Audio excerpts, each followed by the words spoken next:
Thank you very much.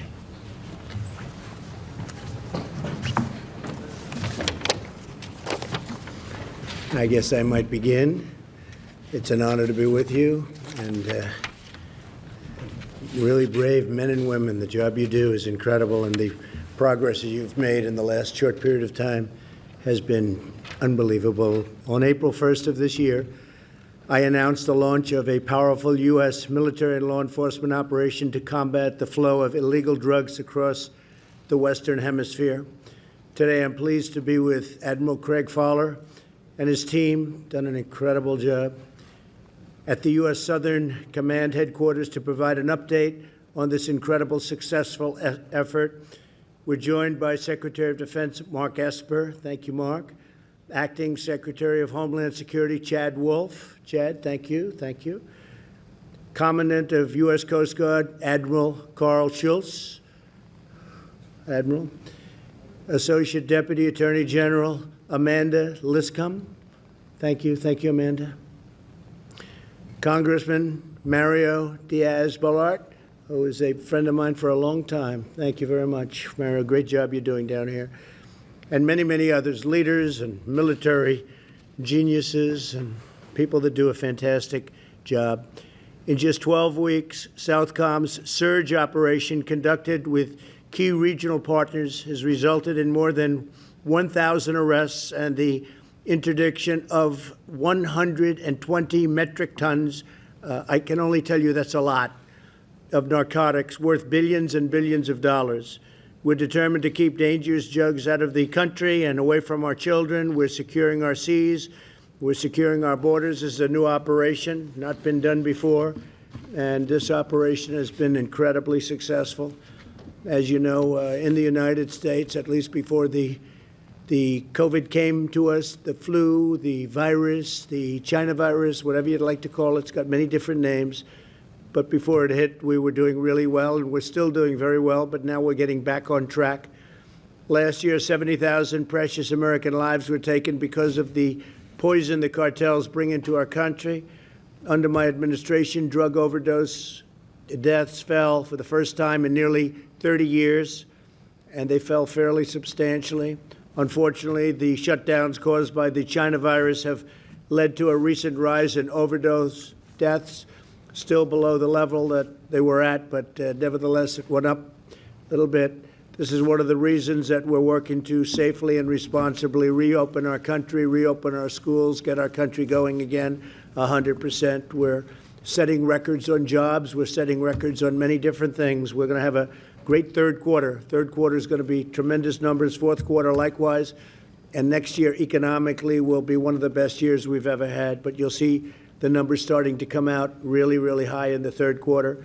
And you've already seen the record-breaking job numbers. NASDAQ just hit recently about 12 record highs, 12 days record highs. And the other markets are right behind it.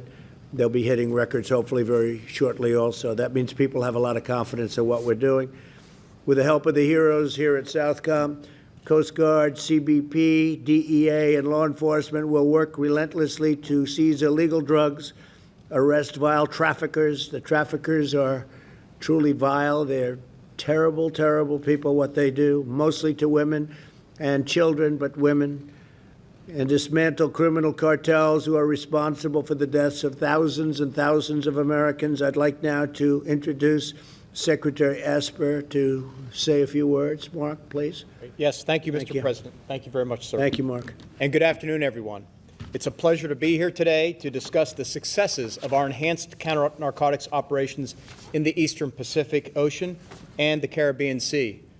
The Department of Defense began this initiative alongside our interagency partners at the President's direction on April 1st as part of our whole-of-government effort to combat the flow of illicit drugs into our country and to protect the American people.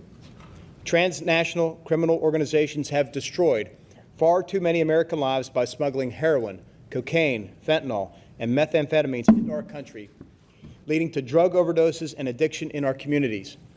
Moreover, the profits derived from these activities support a range of bad actors, from cartels in Mexico to the illegitimate Maduro regime, which continues to oppress the Venezuelan people. Despite the challenges posed by the coronavirus pandemic, our enhanced counter-narcotics operations have shown great success in countering those threats by disrupting the flow of illicit drugs, denying our adversaries financial resources, and strengthening the capacity of partner countries in the region.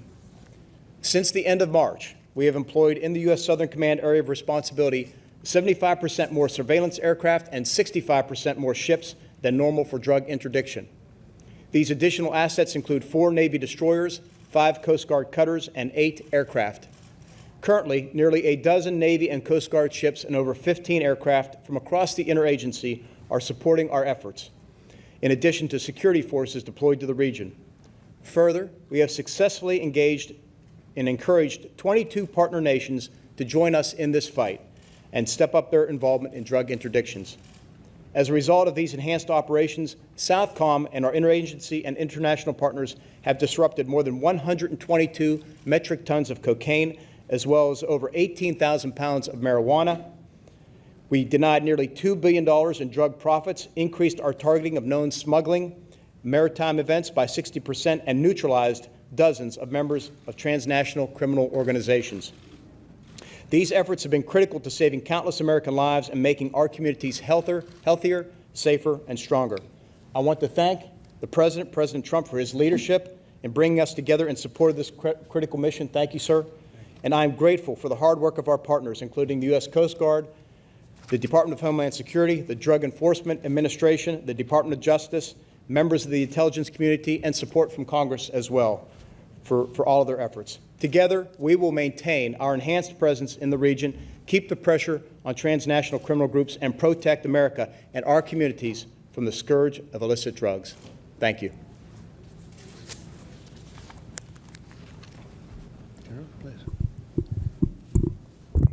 Thank you, Edward. Thank you, sir. Mr. President, Secretary Esper, Secretary Wolf, shipmate Carl Schultz, hometown congressman here, Mario Diaz-Balart, thank you all for your support on this important mission. This mission is vital to our homeland defense. It truly is. And I'm proud to say the efforts are making a difference, Mr. President, and they're saving lives. And the team here that's assembled deserves the credit, but the resources that you've ordered have made that happen. Other nations have stepped up, Mr. President. Colombia, for one, have stepped up despite COVID. U.S. leadership has been a key piece of that. Mr. President, if I would, I just wanted to show a map. I have a little version in front of you. Just orient on the hemisphere here, if we could put the map up. So SOUTHCOM's responsibility of this Western Hemisphere, really, it's our neighborhood. It's so close to home. So what impacts the neighbors really has a high impact on us at home, Mr. President. And that's why this is so important. There's so much opportunity here. It's our #2 trading partner outside of Asia. And so trade, economics, and democracy, importantly. And our partner nations are willing. They want to work with us. And we work with partners from Guatemala on south and out into the Caribbean. But that's under assault, this vicious circle of threats that you see led by the transnational criminal organizations, about a $90 billion a year enterprise. And it feeds off corruption and now the added instability of COVID. But as I said, that partners have stepped up despite the COVID, which is a tribute to their security teams. Mm-hmm. There's also another aspect in this neighborhood of ours, and it's what we call in national defense strategy, great power competition. So China has certainly looked at this neighborhood as an opportunity for them. And when you think about the proximity of some of their investments, Jamaica and El Salvador, it's just as close to Washington as is to Miami is, if you look at comparative distances. Slide, please. But what our citizens want, I know certainly my dad in Western PA who's watching wants, is they want to know if we're making a difference. And the numbers, as we've stated, really have. At 15% more disruptions, that's detainees, that's drugs off the street. Yeah. That's at 122 metric tons, Mr. President. And 60% more targeting is a big deal for us because that means we can put more assets on more targets. And the enemy's seen that. We've gotten information from our intelligence agencies that says the enemy's watched that, and they're waiting, and they're stockpiling, and they're trying to change their tactics. Those additional Navy ships, the AWACS from the Air Force, Oklahoma Guard, MC-12s, DE agents, a whole team effort really as we make a difference here. But that 70% partner participation is key, Mr. President. And I think of it this way, you know, on the field to compete when you go to golf or baseball, you want the best players with you. And we certainly have those winners with us here today. Just wanted to introduce you to two, Mr. President.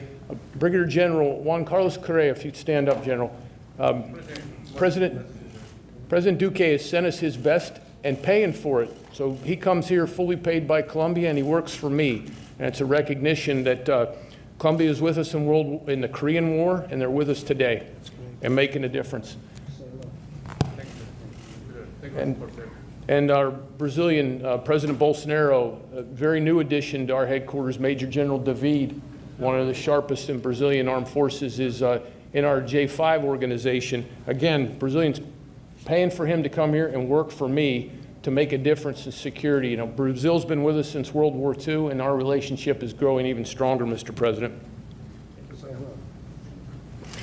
And last 2 points, Mr. President, the tactical end of this fight, and you remember being in Key West at Joint Interagency Task Force South JISL, you rang that bell, and the warfighters responsible for that fight, Rear Admiral Doug Fierce at the end, commands JIF South, and Master Chief Henry Adet is the senior enlisted there. They're the ones that are really day in and day out at the tactical edge of this fight, sir.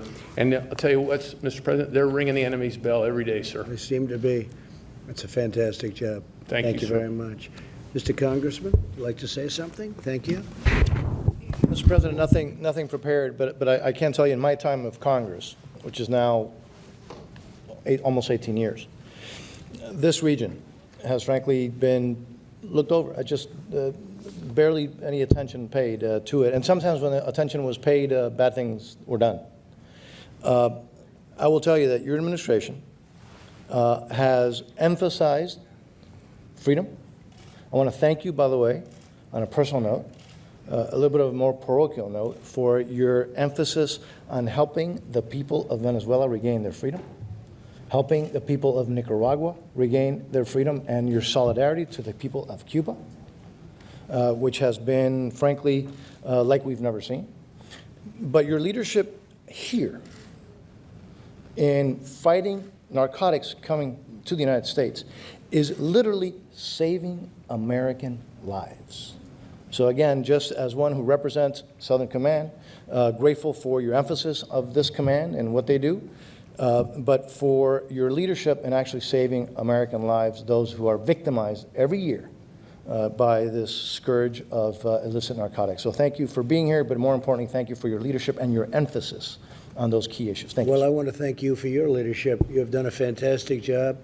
You represent the area so well. I know this area quite well, as you can imagine, but I know it very well. Little Venezuela, we call it, and incredible people. I know the people. And we're going to be fighting for Venezuela. We're going to be fighting for our friends from Cuba. They know that we've been doing that, and so many other places. But Cuba, Venezuela, we have it very well under control, and you know what we're doing, and we're in touch all the time. So I want to thank you for your tremendous work. And maybe I could ask Amanda to say a few words, please.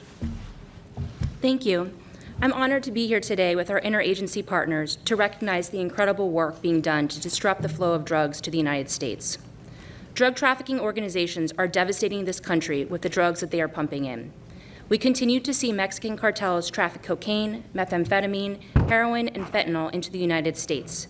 This fentanyl is fueling the ongoing domestic opioid crisis, and we are seeing an increasing surge in low-cost, high-purity, and high-potency methamphetamine. Further, Colombian cartels continue to control the production and supply of cocaine and rely on a partnership with Mexican cartels to export multi-ton quantities of cocaine from Colombia to U.S. markets. As these drugs are more readily available and more deadly, we are seeing record-level overdose death rates. Every year, more Americans die from overdoses in the United States than died in the entirety of the Vietnam War. And now, for the first time in our country's history, our odds of dying from an opioid overdose are greater than from a motor vehicle crash. The Department of Justice is committed to defeating these cartels, who are directly responsible for the deaths of tens of thousands of Americans each year by flooding this country with addictive poison. The department charged a record number of defendants with drug trafficking offenses last year in an effort to hold these traffickers accountable. Indeed, several leaders of Mexican cartels received significant sentences, such as life imprisonment, over the past several years. And despite the influx of drugs into the United States, DEA's domestic seizures are at record levels. However, this work alone is not enough. It is clear that we can obtain the most immediate result by increasing our ability to make drug interdictions at sea before they reach the United States. This surge has been a tremendous success with over 120 metric tons of cocaine seized. The drugs seized represent almost $2 billion in profits denied to these cartels and an untold number of American lives saved. Numerous traffickers responsible for these loads of drugs will be held accountable in United States federal district courts. Since the start of the surge, the Department of Justice has charged more than 60 defendants for their role in trafficking these drugs into the United States. This is truly a whole-of-government effort and one we are proud to be a part of. Working together, we can and will interdict these deadly drugs before they reach our country and destroy the cartels who are responsible. Thank you. Thank you, Amanda. Great job you're doing. Appreciate it. Thank you. Admiral, please. Mr. President, it's an honor to be here with you, and it's an honor to be back at SOUTHCOM. I had the privilege of serving. This is a great team, highly professional, doing tremendous things in the region. Sir, to the DHS team just starting, your Coast Guard's been in this game with our DHS partners, CBP, Air Marine, the Homeland Security Investigations Office. We've been involved with about 1.8 million pounds of cocaine eradicated here in the last 4 years. This surge here with the support of the SecDef and your support and the SOUTHCOM team, sir, has been successful. We integrate in a joint environment remarkably well. We've heard the numbers, so I won't repeat them, but these are transnational criminals, sir, and these are very sophisticated groups. Craig mentioned it's a $90 billion annual industry that we're disrupting here. So I'm very excited about being here. The Coast Guard has committed to doubling down our efforts here through the end of the calendar year. We take some risk other places, but this is righteous work. The numbers on American streets, it's something north of 70,000 when you roll in the overdoses, you roll in the drug-related violence, you look at the corruption in the region, sir. This is important work for the nation. So thank you for your support, and I'm honored to be here. Thank you very much, Admiral. Appreciate it. Now, Chad Wolf, maybe you could also mention what's going on in Portland, because we sent you there recently. It was out of control. The locals couldn't handle it, and you people are handling it very nicely, so nicely that the press doesn't want to write about it. But why don't you tell them what you're doing in Portland, and also go into this, please. Well, thank you, Mr. President.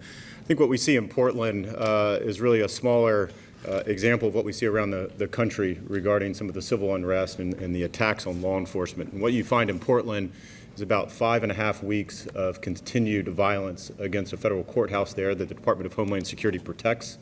We've had to send in additional individuals. We're making arrests, but there has been violence. There's been assaults on federal law enforcement officers, and it really just shouldn't occur.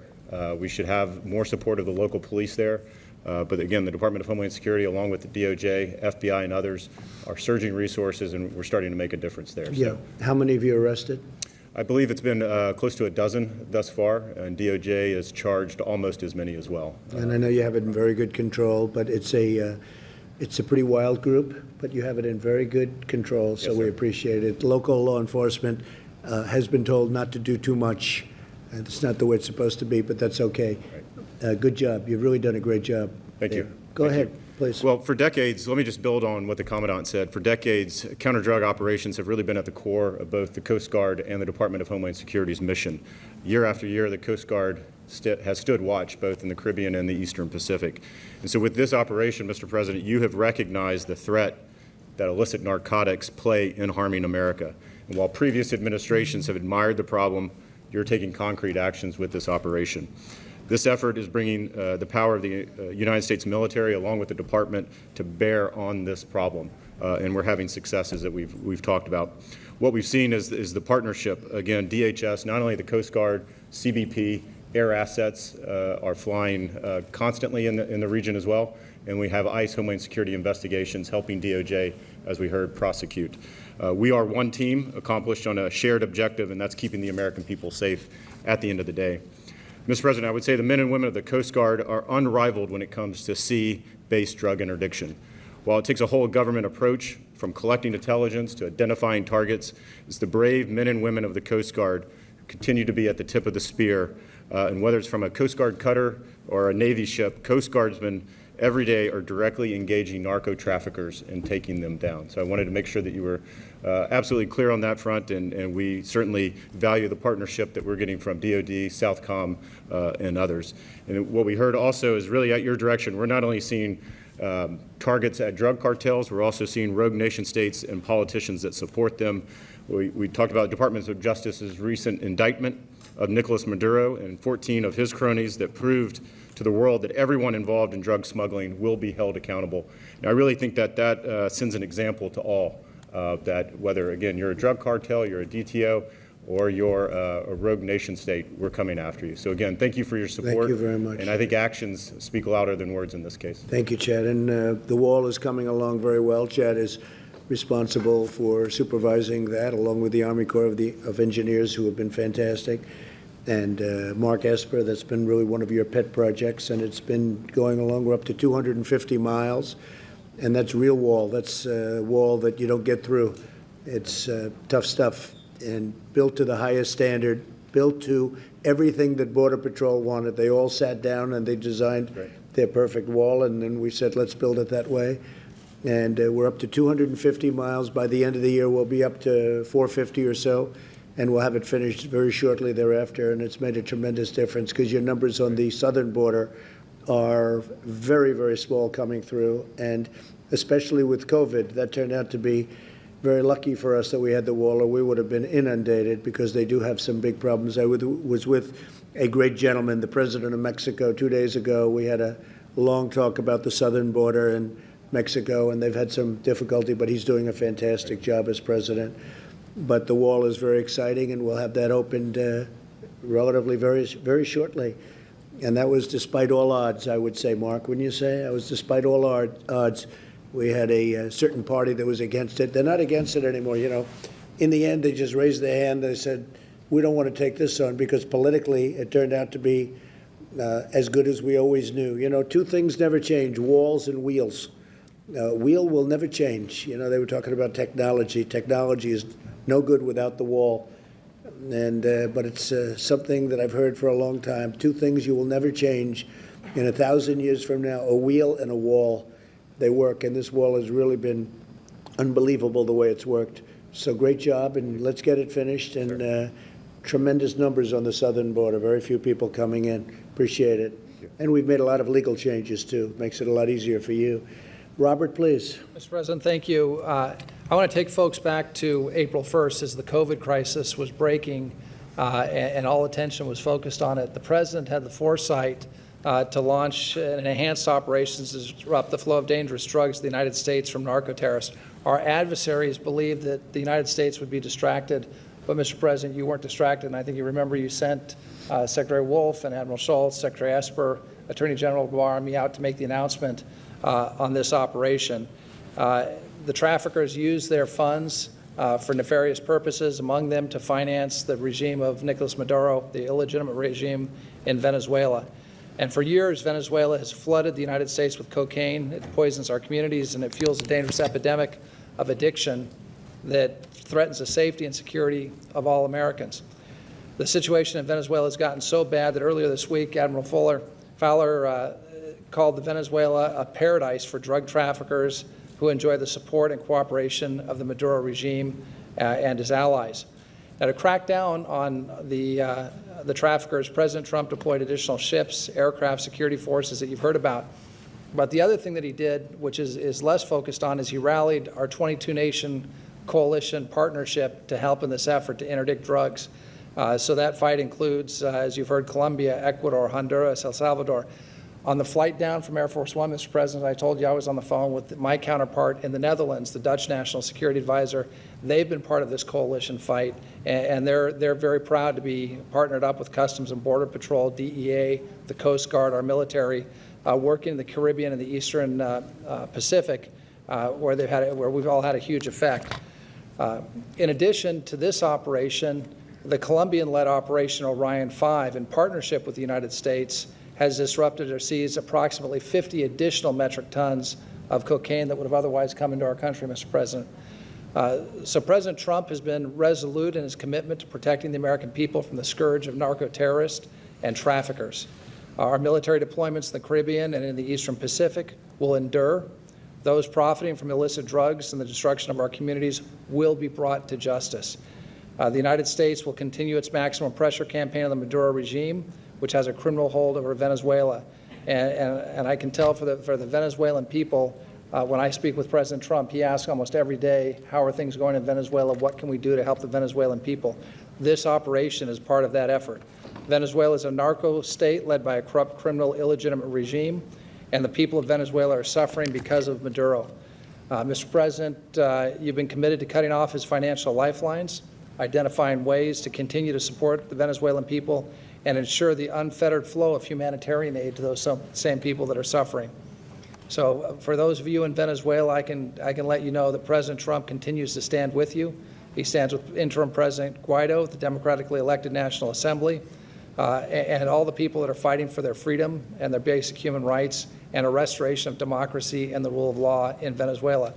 President Trump's fight against drugs and narco trafficking in the Caribbean and in the Eastern Pacific are good for the United States of America. They're good for the people of the region, including Venezuela, but they're also good for the entire world. So, Mr. President, it's an honor to serve with you in this effort. Thank you for all that you're doing, sir. Thank you very much, Robert. And James, please. President Trump, as your principal drug advisor, thank you for your commitment and your leadership on the drug issue. I echo your thanks to the men and women who wear a uniform, whether it's the military or whether it's our state and local law enforcement partners who are stopping these deadly drugs from entering our country and thus saving American lives. You laid out a comprehensive strategy to prevent drug use before it starts, to get more people into treatment, and importantly, as we're talking about today, to stop these drugs from coming into our homeland.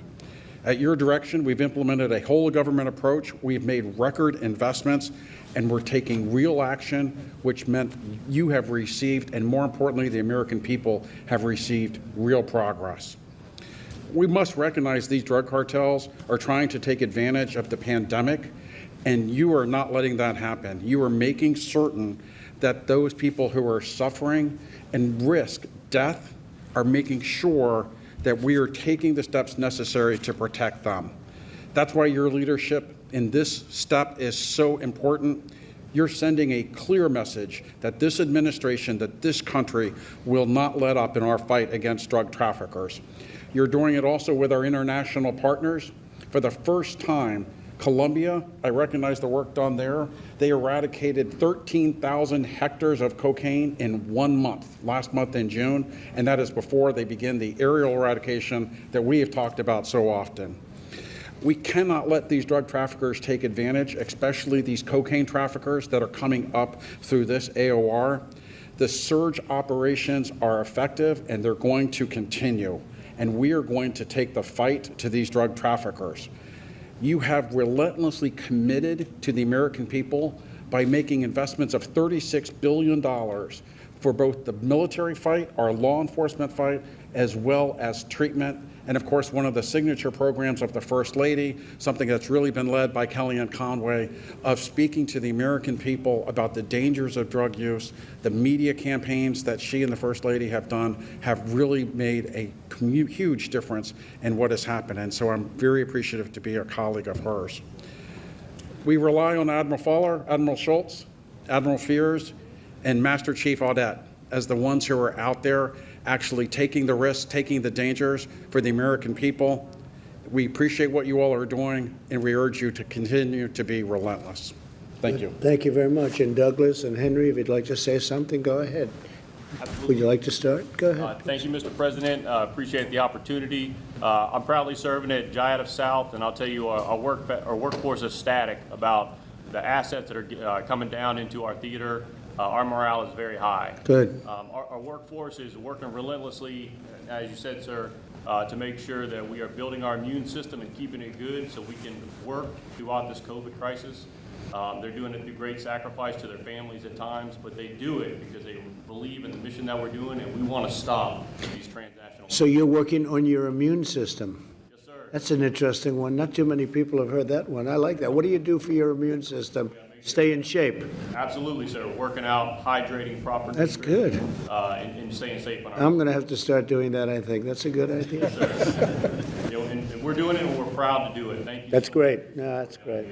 And lastly, I'd tell you, our men and women in the military really appreciate the 3.1% pay raise you gave us this year. It means a lot to our men and women who work hard and go in harm's way all across the globe. So thank you so much, sir. Well, thank you. And Mario obviously had a good immune system because you recovered. Wasn't pleasant, but you got there, right? I don't recommend that as a dietary. No, it's not good. But you did a good job. And by the way, thank you for your multiple calls while I was. Absolutely. Well, you've been my friend. Thank you very much, Mario. Please. Sir, thank you for coming down today as your tactical commander down on the edge of this operation. I've been in this mission space for over 30 years. I've never seen this many resources applied to the problem set of transnational criminal organizations and counter-narcotics operations. So we have under our roof 21 different countries represented by their foreign liaison officers.